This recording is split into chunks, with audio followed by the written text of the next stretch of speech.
Assalamualaikum warahmatullahi wabarakatuh. Perkenalkan, nama saya Rina Yulianti, NIM 182100052. Saya mahasiswi IKIP Siliwangi Bandung, jurusan Pendidikan Bahasa dan Sastra Indonesia, Fakultas Pendidikan Ilmu Bahasa.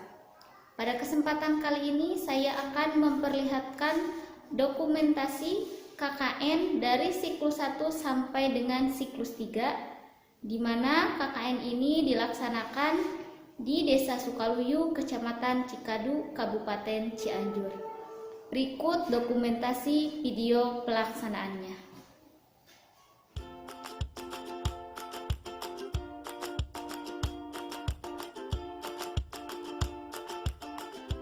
Assalamualaikum warahmatullahi wabarakatuh. Sekarang saya sedang berada di rumah orang tua wali murid siswa SDN Padaluyu. Ibu boleh tahu nama lengkapnya siapa? Boleh, saya ibu saya, orang tua dari Angelina Balkis.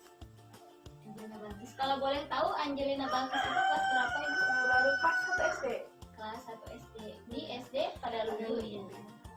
Ibu, di sini saya ada tugas KKN untuk mewawancarai salah seorang wali murid, yaitu tentang pembelajaran daring di masa pandemi. Boleh Ibu ada untuk pertanyaan pertama, apakah Ibu setuju dengan adanya pembelajaran daring ini? Kalau dibilang setuju, ya setuju, daripada anak-anak tidak belajar sama sekali kan. Terlebih di situasi pandemi ini sangat tidak memungkinkan untuk belajar ya. Kita tuh sebagai masyarakatnya bertanggung untuk belajar daring. Sepertinya kayak saya kurang Pertanyaan kedua, apakah itu kesulitan saat mendampingi anak saat belajar? sulit, ya pasti sulit karena anak-anak itu cenderung lebih fokus ke gadgetnya. Tapi anak dalam pembelajaran daring, saya sangat kesulitan. Kesulitan apa atau kendala apa yang Ibu rasakan saat mendampingi anak pembelajaran daring? Tingkatnya itu ya anak-anak lebih fokus ke game online-nya, jadi bukan fokus ke pembelajaran, melainkan ke aplikasi-aplikasi lain yang ada di sekolah. Tapi pertama, pastilah fasilitas yang kurang memadai. Walaupun setiap anak dikasih handphone untuk belajar secara daring, tetapi terkadang sinyal yang menjadi Ibu itu anaknya masih SD ya, kelas 1 ya. Nah, apakah setiap ada tugas online Ibu selalu membantu atau mendampingi anak Ibu? Kalau tidak untuk didampingi pasti ya, karena anak-anak juga butuh dampingan dari orang tuanya. Terlebih kan anak saya sendiri baru kelas 1 SD, jadi sangat butuh sekali bimbingan dari orang tua.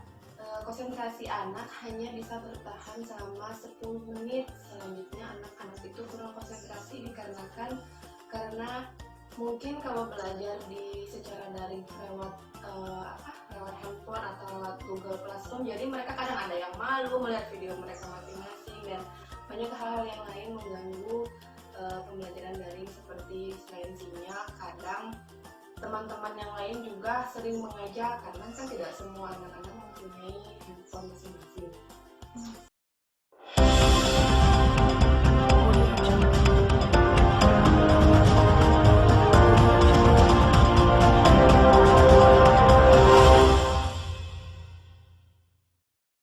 Assalamualaikum warahmatullahi wabarakatuh. Perkenalkan, nama saya Rina Yulianti, NIM 182100052.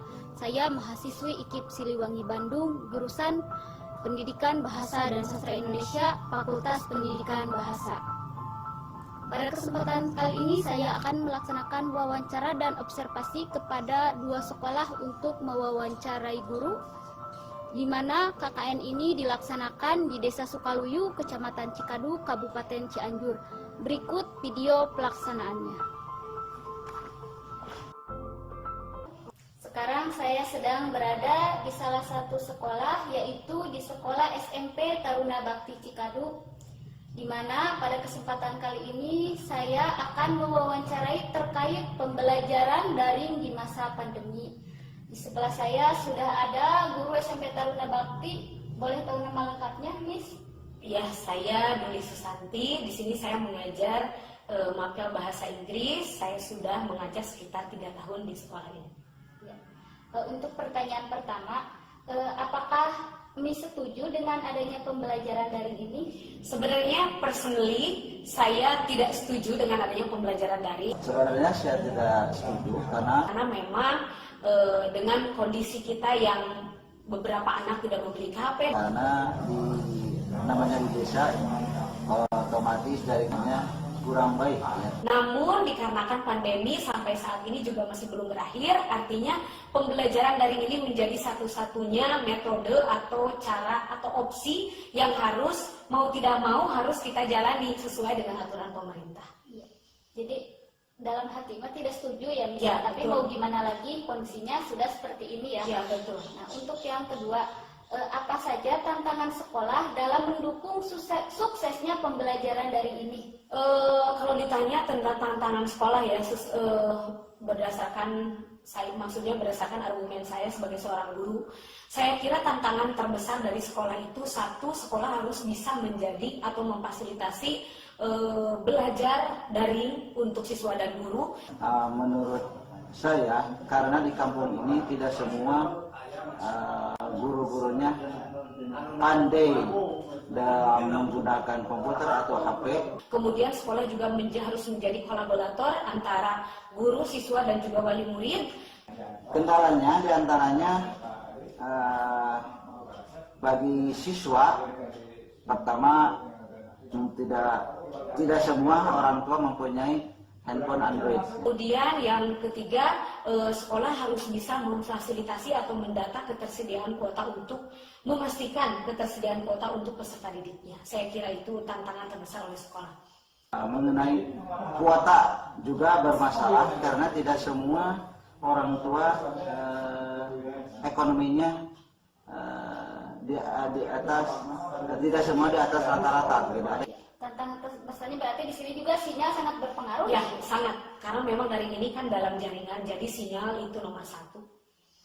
Nah, menurut Mi sendiri, apa pembelajaran daring itu seperti apa sih yang ideal itu?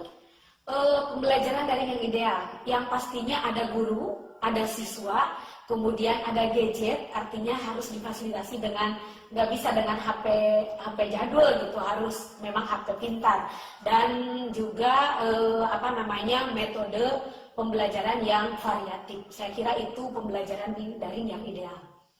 Nah, menurut Mi sendiri, apa saja kendala belajar online yang biasanya dirasakan oleh siswa? Memang banyak sekali siswa yang mengungkapkan keluhan mereka belajar daring gitu ya. Salah satunya dengan berhidup di lingkungan yang sinyalnya tidak stabil kan. Mereka mengeluhkan tentang kestabilan dari sinyal. Kalau soal kuota itu bisa orang tua lah istilahnya. Kemudian kendala yang dirasakan siswa itu adalah motivasi belajar, di mana sekalipun mereka punya motivasi untuk belajar, ketika mereka diharuskan belajar dari selama mungkin berjam-jam, ada rasa bosan di situ. Artinya motivasi belajar mereka memang dirasa tidak sesemangat saat mereka belajar di kelas. Itu Seperti itu. Jadi dalam hal ini penting juga ya motivasi orang tua ya. betul sekali, dorongan dari orang tua untuk tetap menjaga mood anak supaya mau belajar itu memang sangat penting sekali. Jadi harus ada komunikasi juga ya antara guru dan orang Orang tua tua, betul. agar pembelajaran daring ini berjalan dengan efektif di Indonesia. Betul sekali.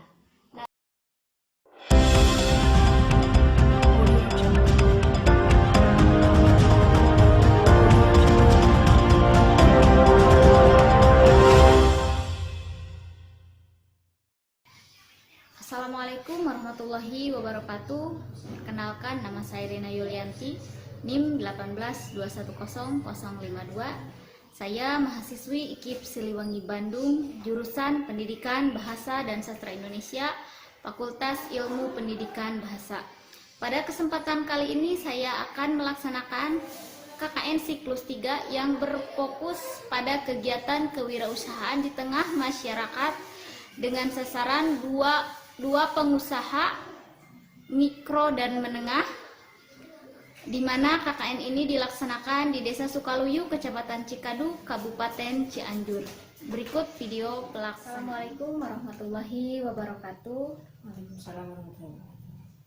Pada kesempatan kali ini saya sedang berada di kedai bakso Hijrah.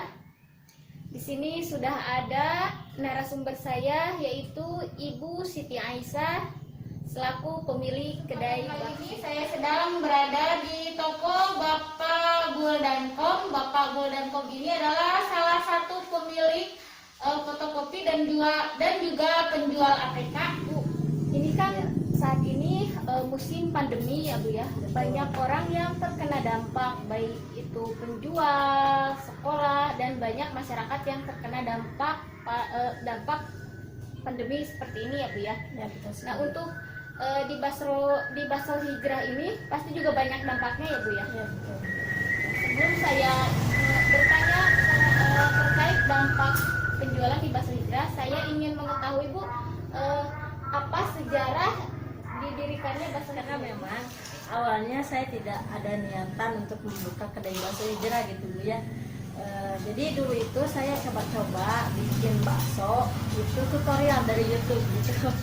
Nah itu pas pertama kali saya bikin itu saya bikin dari ayam dan saya di blender Bu di rumah ya, cuman bikin setengah kilo dari daging ayam, saya blender di rumah, tutorial dari YouTube. Setelah itu baksonya setelah jadi dicicipin sama kakak saya. Nah kata kakak saya itu lumayan enak baksonya. Terus iseng deh Warung Guldankom ini pertama tahun 2005 di daerah kami karena sangat jauhnya fasilitas untuk fotokopi dan yang lainnya, sehingga saya berminat untuk membuka fotokopi, kemudian jasa pembuatan yang dibutuhkan oleh masyarakat, sehingga masyarakat dapat terjangkau dalam kebutuhan yang secara singkat dibanding dengan untuk memfotokopi ke luar daerah. Pas iklanin tersebut ada yang pesen, wah, nah udah gitu saya coba nih dikirim ke ke pemesan tadi. Setelah itu ada komentar kalau baksonya lumayan enak. Nah dari sana baru saya terpikir, nah gimana nih kalau misalkan saya coba bisnis bakso ini gitu. Karena memang pada situasi seperti ini saya butuh juga pemasukan ya, karena memang ya inilah situasi pandemi Barang yang sangat membutuhkan waktu sekitar 2 jam. Kemudian saya membuka jual alat-alat APK ada untuk memenuhi kebutuhan sekolah-sekolah yang ada di sekitar desa Sukaluyu. Ya, tidak ada rencana untuk membuat membuka kedai bakso Hijrah ini ya Bu ya. Betul. Nah, dalam penjualan bakso Hijrah ini, apakah ada supplier atau memang Ibu membuat sendiri, Bu? Nah, kalau untuk produknya sendiri, bakso, saya itu dari awal kan memang tadinya bikin sendiri ya, iseng-iseng. Dan saya juga pas kedua kali ada lumayan yang suka beberapa. Saya nyoba yang pertama itu pesen dulu Bu ke orang. Jadi saya nyari supplier. Nah, ketika itu si supplier tersebut sedang tidak ada barang dan kebetulan beliau tidak enak badan, jadi saya merasa ketergantungan gitu Bu, nggak ada barang di orang, berarti saya nggak bisa jualan dong gitu. Nah maka dari sana saya mikir lagi, nah kan saya awalnya bikin sendiri nih iseng, gimana kalau saya misalkan bikin aja nih produk sendiri gitu. Udah gitu saya pergi aja ke penggilingan dan akhirnya alhamdulillah saya dipanggil dapat resep gitu. Ada orang baik yang memberikan resep dan saya sampai sekarang alhamdulillah bisa produksi sendiri gitu Bu. Jadi kalau misalnya kita memproduksi bakso sendiri itu lebih tahu kualitas ya Betul sekali. Dari mulai tidak ada bahan pengawetnya. Iya, betul. Yang jelas Betul. itu produk di sini itu halal semua ya Bu. Iya betul sekali. Nah selain bakso Bu, apa saja yang Ibu jual di kedai bakso Hijrah ini? Nah kebetulan untuk lebih banyak peminat gitu, lebih menarik terhadap produk baksonya, saya tambahkan ada minuman juga Bu. Awalnya saya memang merencanakan untuk ada jus buah, tapi dikarenakan memang bahan bakunya rada susah, jadi saya yang simple aja gitu. Saya ada minuman pop es, ada juga kopi sumul. Kebetulan kopi sumul tersebut adalah produk dari daerah atau desa saya sendiri gitu. Nah Bu, untuk di masa pandemi seperti ini, apakah omset penjualan Ibu menurun? Nah untuk di masa pandemi seperti ini memang sangat berpengaruh sekali Bu. yang awalnya itu mungkin lumayan gitu, lumayan pendapatan. Setelah semakin kesini, semakin pandemi semakin meningkat, omset saya sangat menurun drastis. Untuk penjualan omset, jualan ATK, kemudian cetak foto, jasa print dan sebagainya, ini sangat menurun sekali. Biasanya setiap harinya warung ini mendapatkan penghasilan sekitar 2-500 ribu. Sekarang 100 ribu pun tidak sampai untuk